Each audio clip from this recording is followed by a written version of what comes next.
Okay, my daughters are dancers, and this last dance comp, took those costumes out of the bag, and they're awful.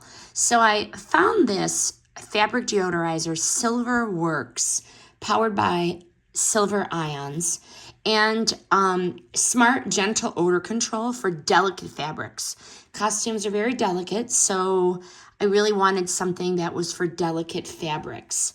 It sprays very lightly.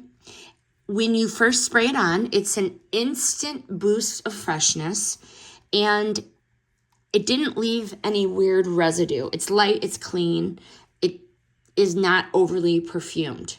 So what I really liked is that it was supposed to be safe on costumes. So what I did was tested it on a black sweatshirt inside out. I sprayed it, and it worked fine. I did it on a mesh top, sprayed it, it worked fine.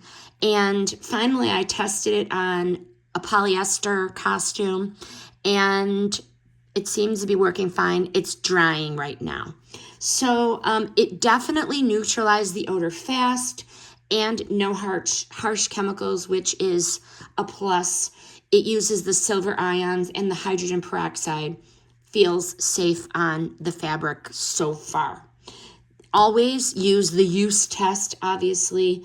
I didn't want it to leave a mark, so I did the use test. But the final verdict here, and I like that it's an ample size, 16.9 ounces. This is going to really get us through next dance season. So the final verdict, perfect for performance gear, those tricky spots. So if you need something gentle enough for costumes, sports equipment, but tough enough for the everyday funk and BO and sweat, this spray is a winner.